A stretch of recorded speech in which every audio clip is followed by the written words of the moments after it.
Hey, what's up, everybody? Welcome to the show. My name is Anton, and today's episode is brought to you by Jason, who has requested that we check out the song I'll Be by Edwin McCain off of his 1997 record Misguided Roses. And for anyone who doesn't know who Edwin McCain is, he is an American singer-songwriter and guitarist who started his career in 1991.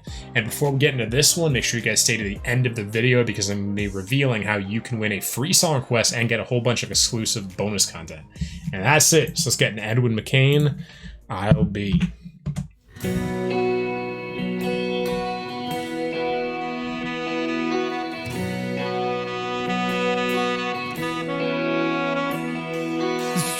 In your eyes, the color that it's this song. Yeah. Steal my breath.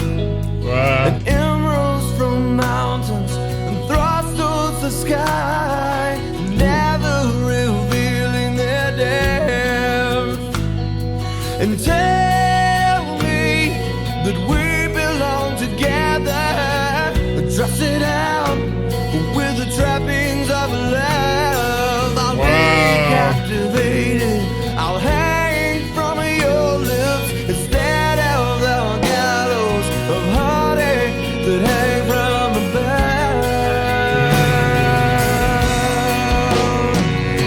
And I'll be your crying shoulder.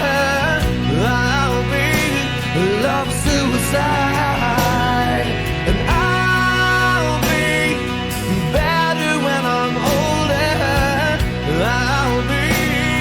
The greatest part of your life.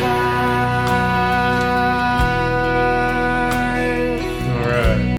So I'm going to pause it right there just to catch up some of my thoughts. So, man, I actually do recognize this one. This is one, but I've never even heard of that name. Edwin McCain. I've never heard of that singer ever. But he has an incredible voice. He's someone that his voice is so much more than a voice. Is like he has so much just, I think all of you that follow the channel are literally know what I'm about to say. And I'm like, I know all of you know I'm going to say what I'm about to say, but I'm like, how do I say it in a way that I haven't before? But obviously I always say I love singers with a lot of passion. And Edward is just oozing. Edwin. Why do I always say Edward? Edwin is oozing with feeling. You know what I mean? I wouldn't even know if I'd call them ad libs, but the way he sings every single note is so full of feeling. It's actually rare to have a singer. I think he's actually remarkable. This is kind of blowing me away, even though I kind of recognize this from my youth, or I don't know. I feel like I haven't heard this song in a decade or something, but I'm I know I've heard this somewhere and probably a few times on the radio in passing. But what's interesting is that it was never one that I listened to and I wanted to listen to more. It kind of reminds me of a background song. It flows very nicely in the background, but listening to it now, I'm why the hell didn't I write this down and download it when I was a kid on my old iPod? You know what I mean? And is this really vibing into this? This is an incredible song. The chorus, the way it flows, how big it is, how intimate it is.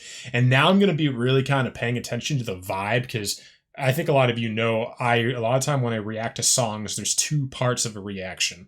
My first initial part of a reaction is always the melody and the tone of the voice. You'll see me smiling a lot. I'll be blown away easily. Even if the song's super intimate and meaningful, I'll be blown away and you will be like, oh, he's missing all of the meaning.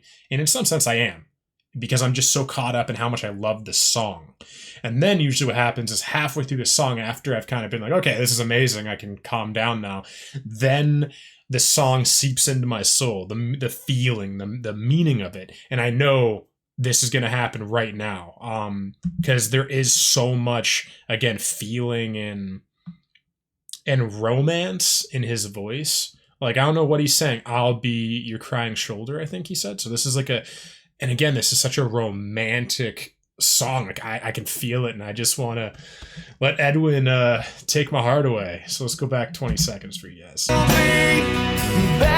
when I'm older. The little voice crack there. Yeah, these are like my favorite kind of singers, man. Just the country-ish singer-songwriter, Rocky. And rain falls angry on the tin roof as we lie awake in my bed. And you're my survival, you're my living proof. My love is alive and not dead. And tell me that we belong together. Where did he go, man? So sit down. How is he not With the massive? trappings of love, I'll be captivated. I'll hang from your lips instead of the gallows of heartache that hang from above. And I'll be your Saxophone too? shoulder. I'll be a love suicide. Wow, his voice is amazing. Better when I'm older. I'll be the greatest fan of your life. I dropped out, I burned up, I fought my way back from the dead. He is glowing too. Till then, I turned on. Remember the thing that you said.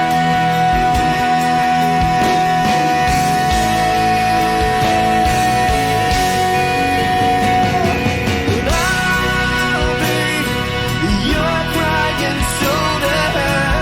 I'll be love suicide.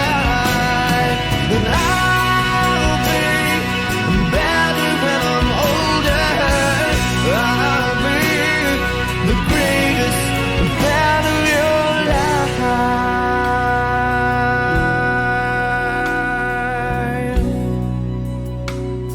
The greatest fan of your life. Whoa. The sexy sax.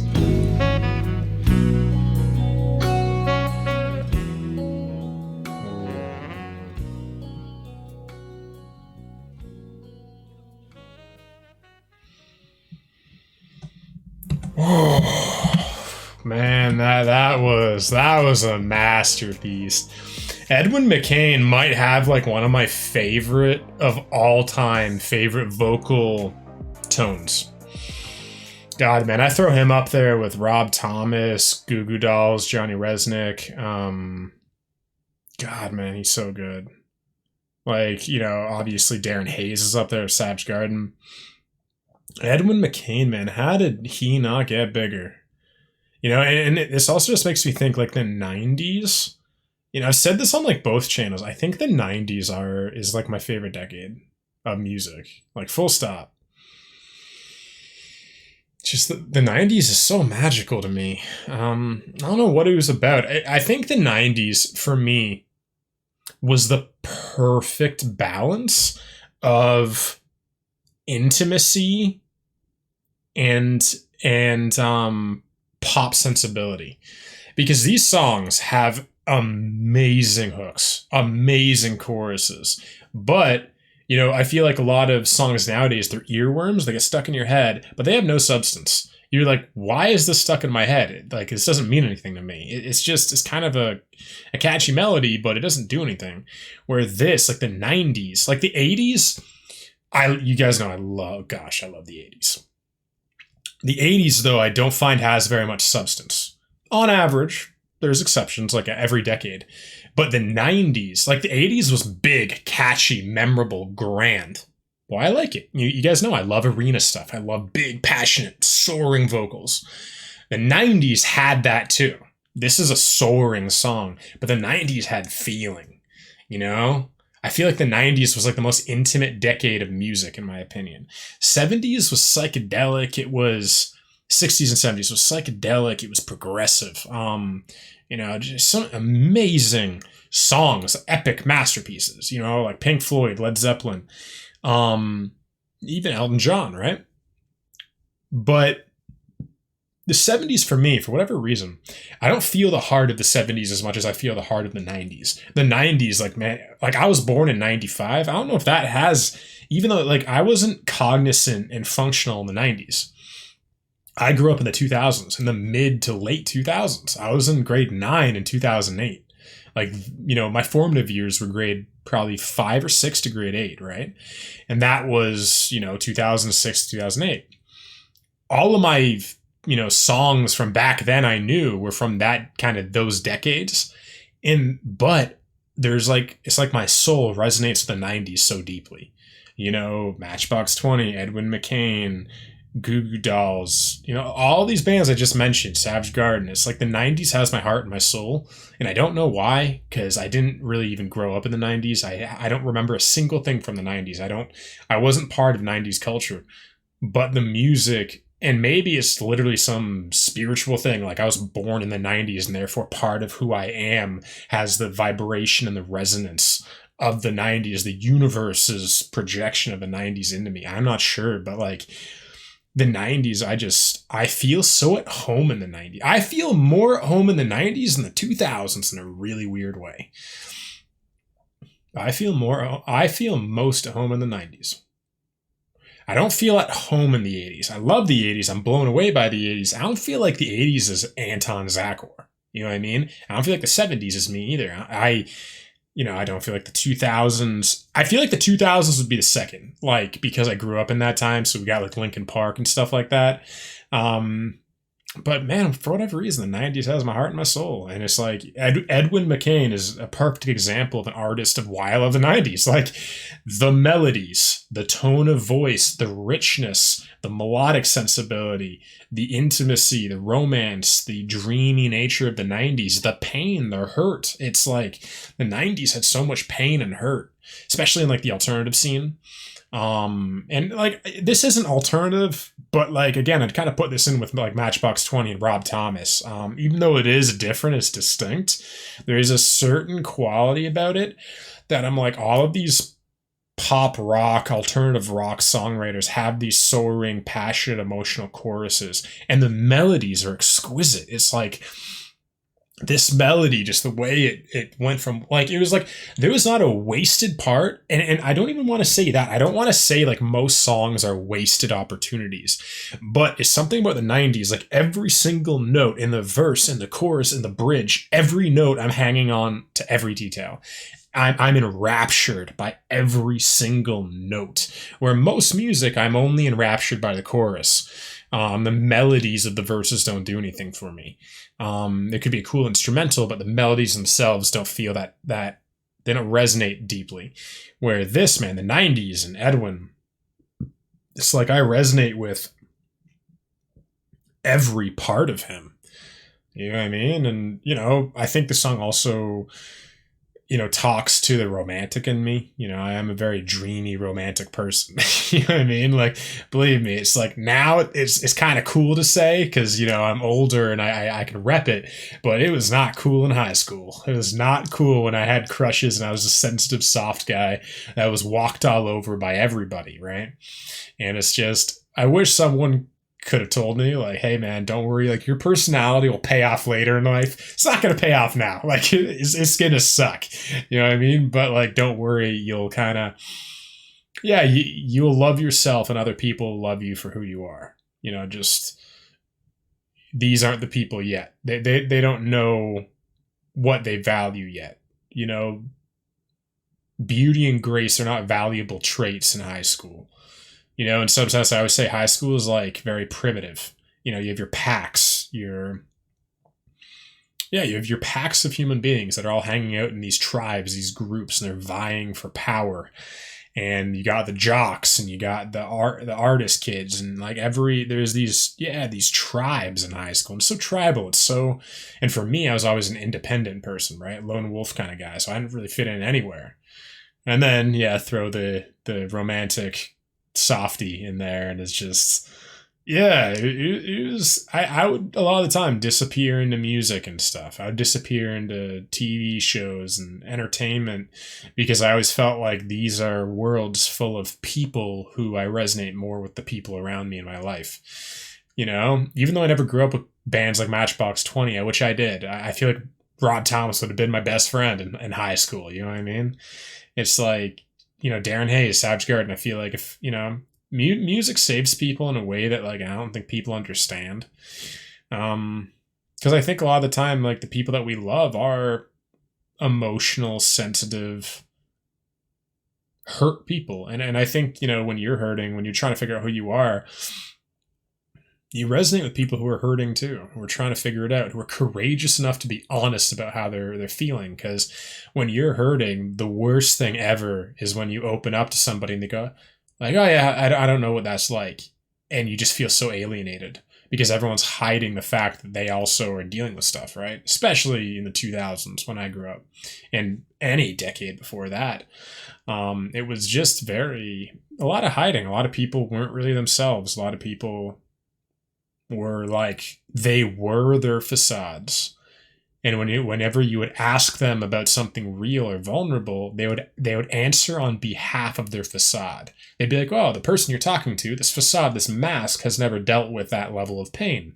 But if I could somehow get through to the human being inside the mask, inside the facade, and I touched that, I'd probably feel someone who was so desperate to be seen and so afraid of being rejected or hurt that they locked themselves up into a facade and then joined a social clique or a social group that would allow them to be protected and they would never have to be hurt, because being part of a social group is you belong to a group identity.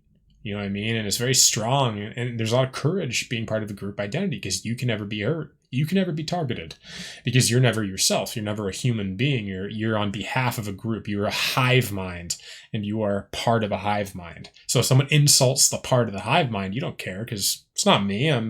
You're insulting the hive mind. You know what I mean? That I'm part of, right? And I just find that level of psychology so interesting as we grow up.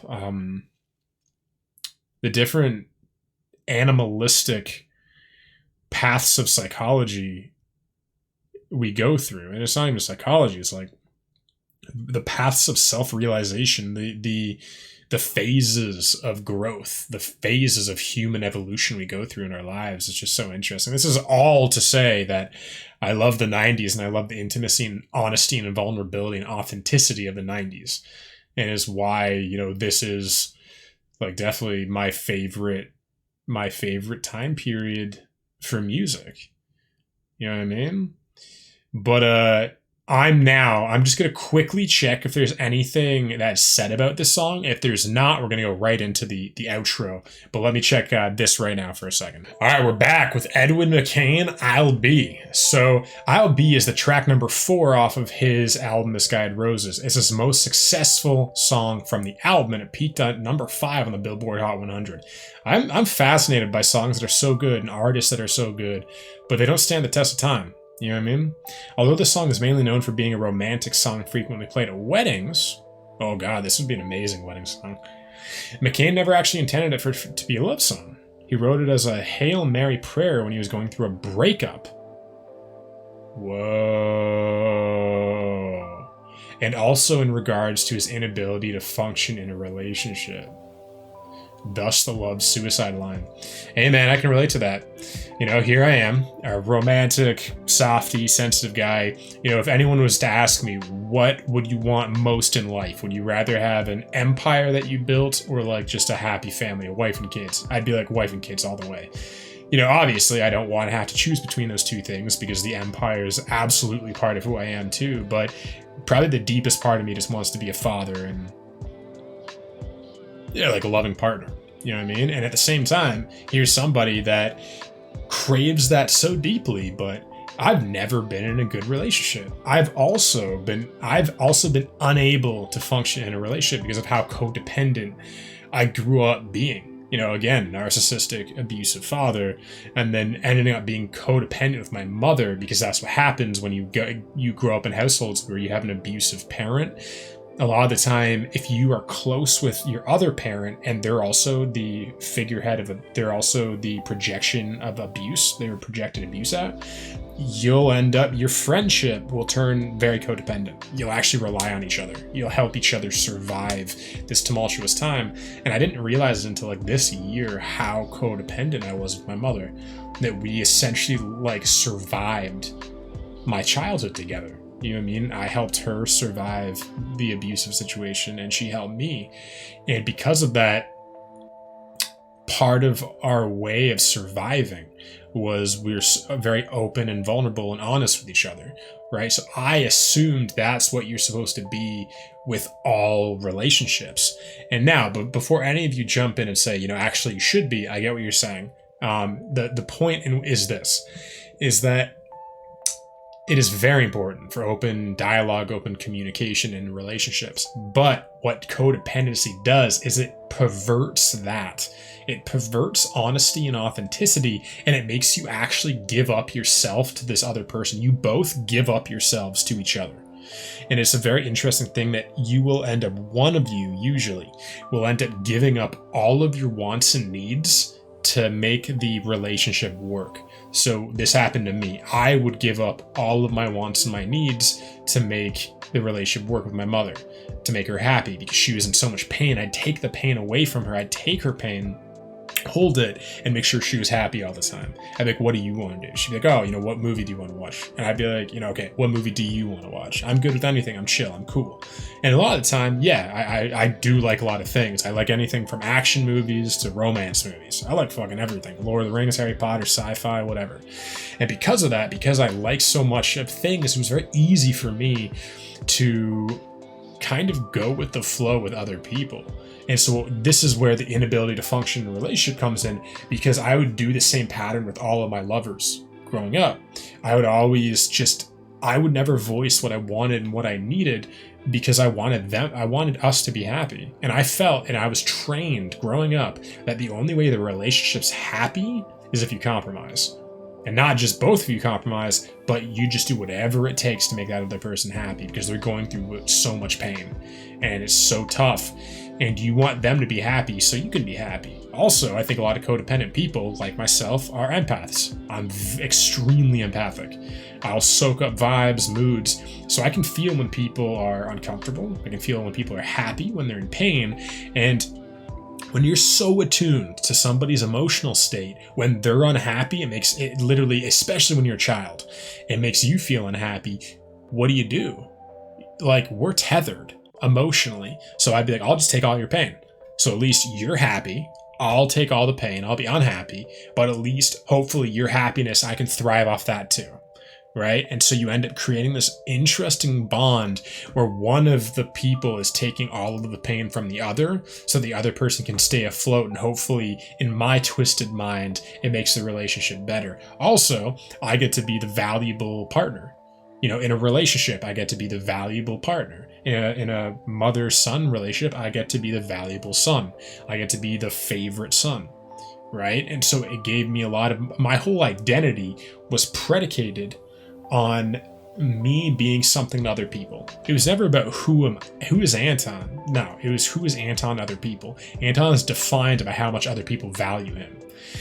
And so, I'm with Edwin 100%, and I don't know if he's referring to this specific thing, but it's probably something similar. Again, he's clearly empathic. He's very emotional and very sensitive. I can already tell. Extremely sensitive. So, I'm guessing he becomes codependent. Because again, an empath, and again, he has a lot of pain.